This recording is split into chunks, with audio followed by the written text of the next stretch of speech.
Hi, I'm Max Spainhour. And I'm Troy McCormick. Welcome to Indiana Outdoor Adventures.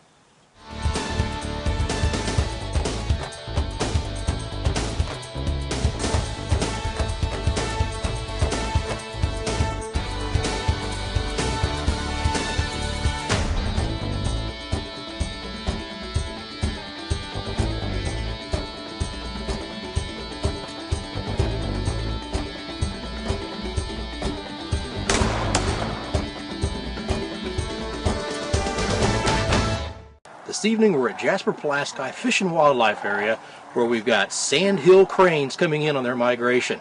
They're coming in the background here, and they're settling in a goose pasture out here to kind of get together and socialize a little bit before going off into the swamp and wetland areas to spend the night.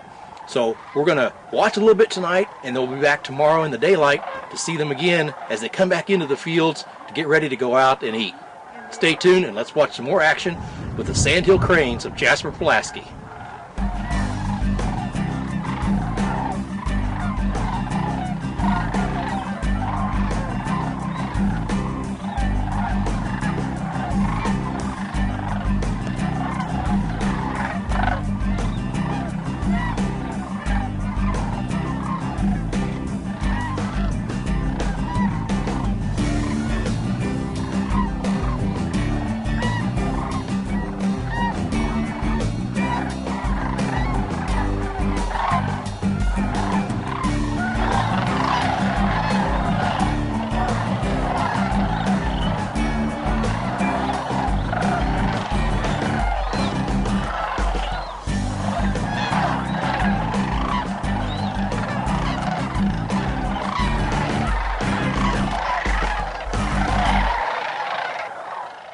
Welcome back to Indiana Outdoor Adventures. This afternoon I'm at Jasper-Pulaski Fish and Wildlife Area at the intersection of Jasper County and Pulaski County in northwestern Indiana. And joining me is Jim Bergins, the property manager here at the Fish and Wildlife property. And you know, I always think of JP as the place for Sandhill Cranes. Yes, we've become quite famous for the Sandhill Crane migration, but our main job is to provide hunting opportunities for Indiana hunters. And you've got deer hunting and waterfowl. What all do you have? Yes, the main habitat is woodland intermixed with wetland, so the woodland game species are popular deer, turkey, squirrel, and then waterfowl and geese. Great. Now, of course, I, as well as probably thousands of others, came to see the Sandhill Cranes. Tell me just a little bit, I don't know, I want to know a little bit about Sandhill Cranes. I know there's a lot of different species, subspecies of cranes. What's the uniqueness of the species that's here, and why do they come here? Okay, well, that could take quite a while to answer, but see if we can put see if we can put it in a nutshell. The population of sandhill cranes that come through Indiana and Jasper-Pulaski are referred to as the eastern population of the greater sandhill crane. And at one time they were in very small numbers, but because of habitat protection in the beginning primarily in the 30s, the population began to increase again, and the sandhill crane, fortunately for us and them, was one of the species that was able to adapt to the things that man did in the environment. And they were at their lowest numbers probably in the 1930s, and some biologists estimate that there were only 300 pairs then. Of the sandhill cranes? Of this eastern population of the greater sandhill And this crane. is the greater, because there's the lesser sandhill crane, there's whooping cranes, there's what? How many different species of cranes are there? Well, worldwide there's 15 species of cranes, and almost all of them are endangered or threatened in some means. The most endangered, at least in terms of numbers, is the whooping crane, which is here in North America. There's other cranes in Africa and Asia that are more there's more numbers, but they're more threatened because of the loss of habitat. Sure, sure. Do we have any kind of special classification for the greater sandhills that we have here at JP? Yes, well, you mentioned, Troy, that they were the greater Sandhill cranes, which would indicate that there must be something that is lesser. And so there is a lesser Sandhill crane. They're actually the same species. They're what biologists refer to as subspecies. And the greater is quite a bit bigger. They weigh 10 to 12 pounds, and the lesser's 5 to 6 pounds.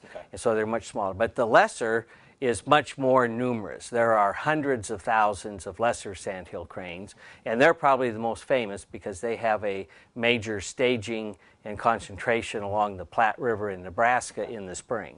But the cranes that we see from central and southern Indiana flying overhead during deer season are the greater Sandhill cranes, and probably migrating from Wisconsin, Canada. Where are they heading? Yes, the population, the core nesting area is in Wisconsin, and that's where, when the population began to increase, they spread out from there. So they nest in Wisconsin, Minnesota, Michigan, and a little bit into southern Canada, Ontario, and Manitoba. And then they funnel through northwestern Indiana. And if you were to draw a line, they're on their way to Florida, which is the main concentration of the wintering area, although that is changing. But if you were to draw a line from central Wisconsin to central Florida, that's kind of the route. That's the route, and here's Jasper-Pulaski is right underneath that. Well, why do they come here in such concentrations, though?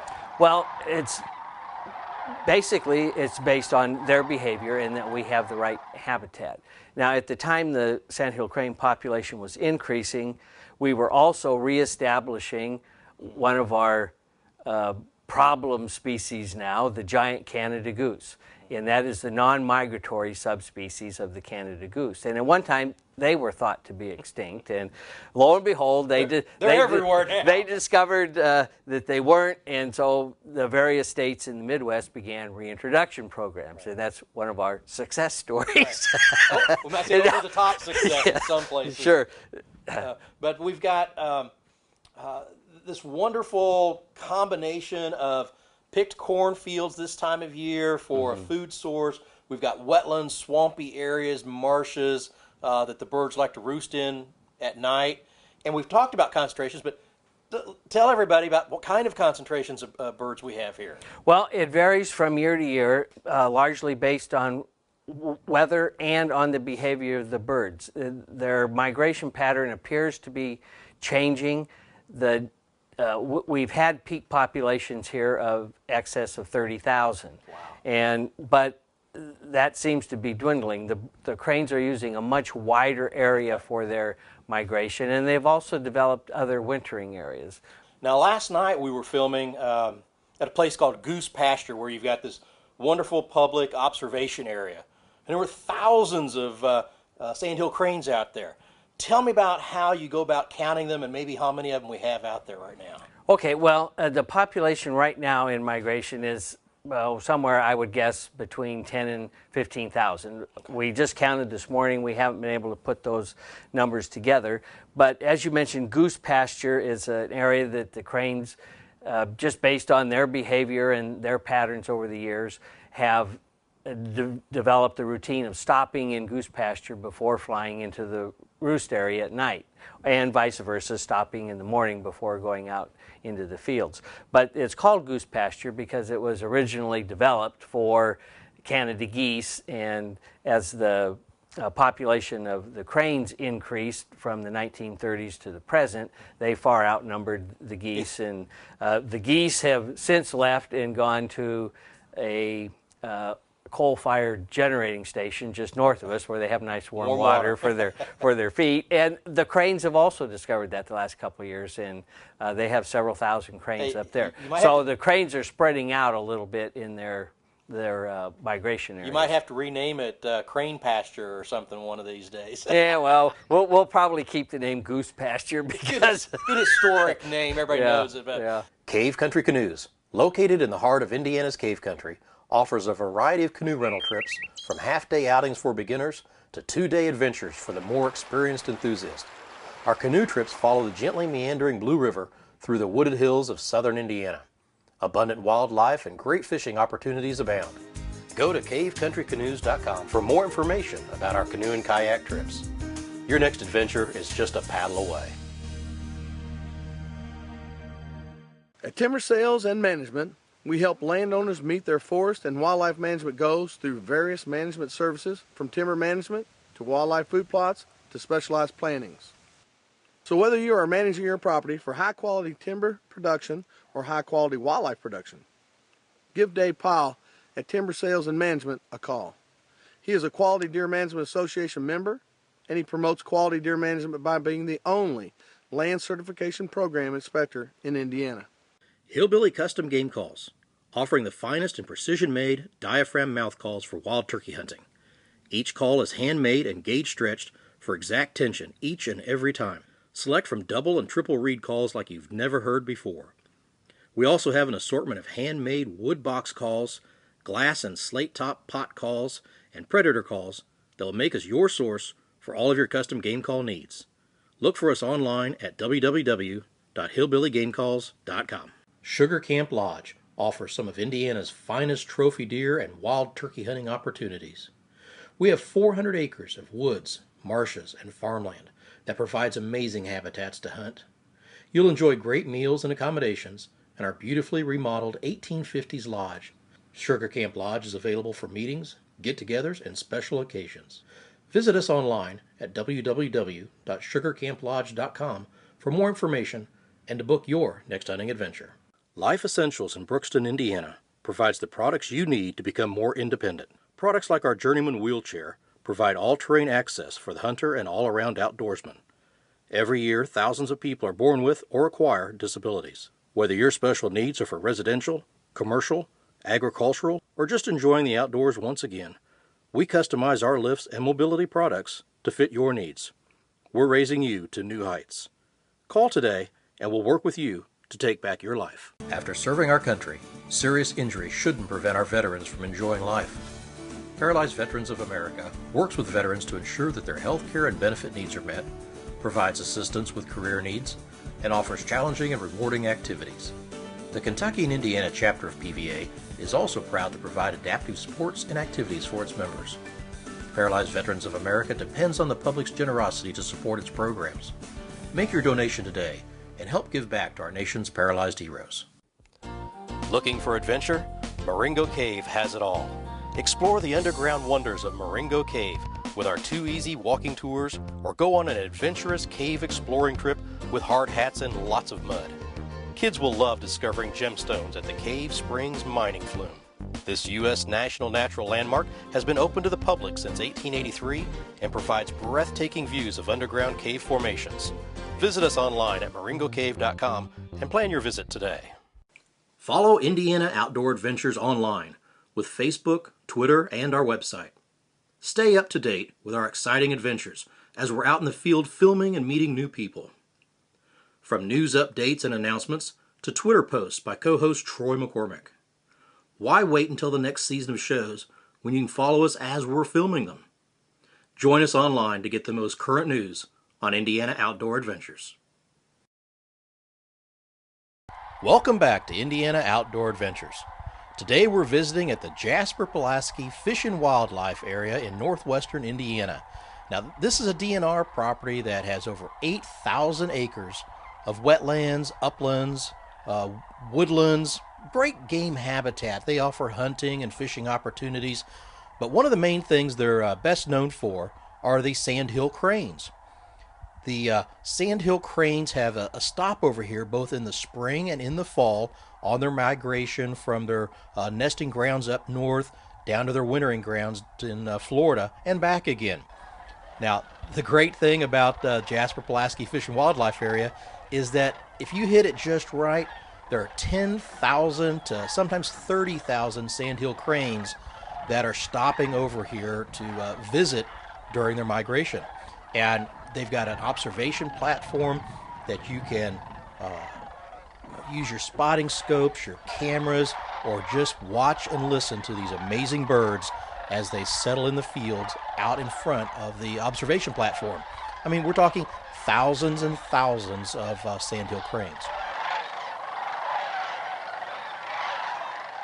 The Sandhill crane itself is a subspecies of large crane found here in North America, also a little bit in the extreme northwest of Siberia of all places, but we like to think of it here in Indiana. And its name comes from a habitat along the Platte River in the Nebraska Sandhills in North America, in the Midwest. And so it derives its name from the sandhills in that area.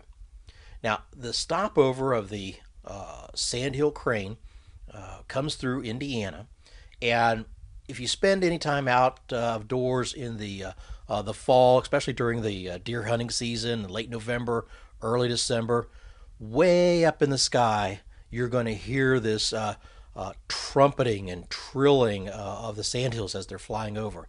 Now, they fly extremely high while they're flying over, and it's kind of hard to see them, but you can hear that distinctive trumpeting type of sound. The adult is gray overall. You can't really tell the difference between the male and the female, but most notably on the adults, they have a red forehead and white cheeks and a long bill. The red forehead is their most prominent identifier, that and kind of the slate gray coloring of the plumage. The immature birds have a little more reddish brown underparts and gray underparts. Like I said, the sexes are hard to distinguish between them, but you can tell the difference between the immatures and the matures, most prominently because of that red coloring on the forehead. Well, let's go back and talk a little bit more with the property manager here at Jasper-Pulaski and find out more information on the Sandhill Cranes here in Indiana. Now, how long has the viewing platform been there? Because that was a wonderful facility for it's handicap accessible. It's got a small covered area to get out of the wind and rain a little bit. How long has that been there? It's been there since the 1980s. The original observation area was built in the middle 1970s, and as the number of cranes and viewers increased, the tower increased also. So it's actually the present facility was built in 3 different stages. I mean, we had 20, 25 mile an hour winds. It was cold. It was low 30 temperature, and we still had a dozen people all bundled up with spotting scopes, cameras, and they made the trek out there to watch the cranes. Now, we were out there because the cranes all, as you mentioned, gather like that last hour of daylight of the day, and then fly off into the marshes and wetland areas to roost for the night. And then in the morning, they kind of all come back in together and socialize. So another good viewing time is at daybreak. Yes, it is. It's not quite as many, but it depends on the day. For instance, today there were quite a few cranes in the field, and that was probably because of the weather, the wind and the rain. Yeah, we got a lot of wind and a lot of rain. Now, from there, during the day, they go out into farm fields, picked cornfields surrounding the areas, and they're out in small flocks of 6 to maybe 500. They're still socializing, but they're feeding and kind of spending the day out off of the properties. Right, Troy. That's part of their routine. Today, they feed primarily in the fall on agricultural areas, and that's one of those indicators that they were able to adapt to the farming operations that we brought to the landscape. Jim, I want to talk just for a minute about the kind of a unique thing you might see the birds doing, because they like to dance. Now, as I understand it, the birds that their dance consists of jumping up into the air, spreading their wings. They do a bow, and these are the juveniles, kind of courtship dancing. Is that correct? Well, it's both the juveniles haven't learned that behavior yet. Okay. These are the adults or subadults that are in the process of forming pair bonds, and all of what we call dancing, because we have to put a name on everything. Right. It's not ballroom dancing, that's right. Although they do have those kind of cupped wings, yeah. Yeah, but they do have lots of interesting maneuvers as part of their courtship, but they also have lots of interesting behaviors in spite of that. I mean, they do lots of different things for feeding and threat displays and the communication of danger, but probably the most famous is what we call the dance, where the one bird will pick up a clod of dirt or a root wad or something, and they throw it back up over their shoulder, and they jump and spread their wings and bow to each other, and probably their most famous call is what is now named the unison call, because the cranes actually call in unison, and they do it all year long, but it's more predominant in the late winter and spring when they're actually in courtship and getting ready to nest. But the birds will be almost mirror images of each other, and they bugle is another description of their call, but they bugle in unison, so it's called the unison call. Looking for adventure? Marengo Cave has it all. Explore the underground wonders of Marengo Cave with our 2 easy walking tours, or go on an adventurous cave exploring trip with hard hats and lots of mud. Kids will love discovering gemstones at the Cave Springs mining flume. This U.S. National Natural Landmark has been open to the public since 1883 and provides breathtaking views of underground cave formations. Visit us online at marengocave.com and plan your visit today. The Old Goat Trading Post in Bloomingdale, Indiana offers not only traditional fur hides, hats, and mountain man-like apparel, but beautifully crafted spirit hides. Artistically sculpted from elk, moose, deer, and buffalo hides, they are the perfect wall hanging for your home or vacation cabin. The shaved hair sculpture and original painted scenes combine to create a natural canvas and work of art. Visit www.oldgoattrading.com for more information. Life Essentials in Brookston, Indiana provides the products you need to become more independent. Products like our Journeyman wheelchair provide all-terrain access for the hunter and all-around outdoorsman. Every year, thousands of people are born with or acquire disabilities. Whether your special needs are for residential, commercial, agricultural, or just enjoying the outdoors once again, we customize our lifts and mobility products to fit your needs. We're raising you to new heights. Call today and we'll work with you to take back your life. After serving our country, serious injury shouldn't prevent our veterans from enjoying life.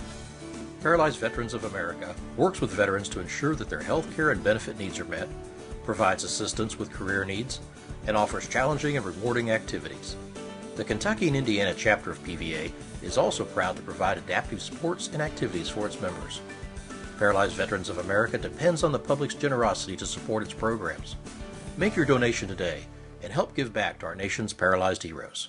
Lawrence County is an unexpected destination found in the heart of southern Indiana rolling hills, offering recreational landscapes, a rich limestone heritage, and unique outdoor experiences. This area is Limestone Country, well known for limestone quarries and stone carving heritage. It's also the home of Spring Mill State Park, geocaches, the scenic East Fork of the White River, and underground caverns. Plan your adventure at limestonecountry.com or call 800-798-0769.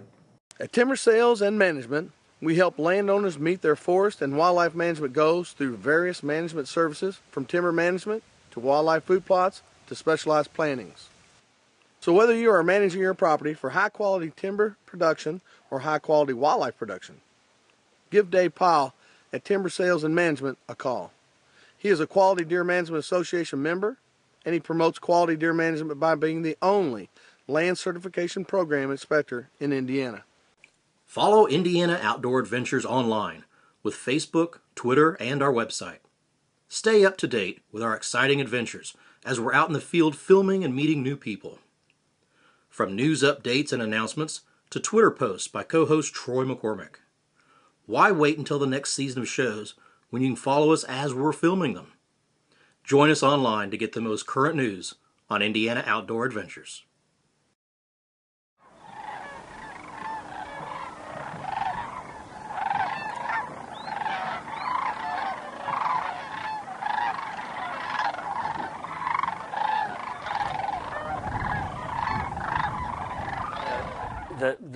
All these courtship behaviors are learned, and the subadults are doing it also, but it's actually the adults that are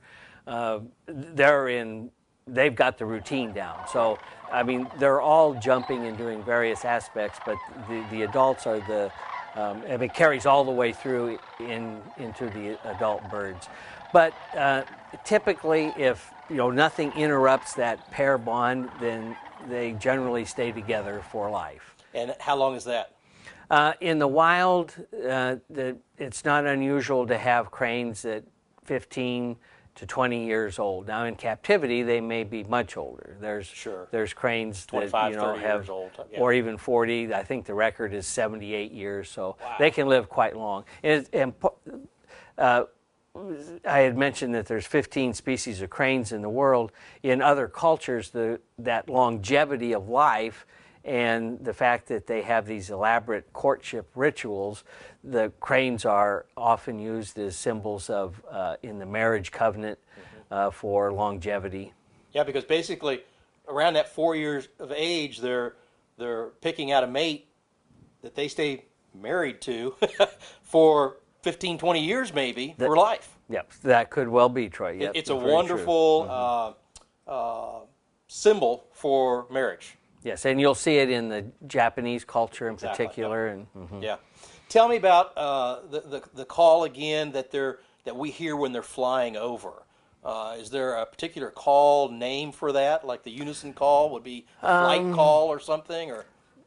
Probably, but I'm not aware of it. But now you mentioned the calls; they're very distinctive and very unusual, and I can't duplicate one. But I recorded quite a few last night, so we'll use those and not put you on the spot.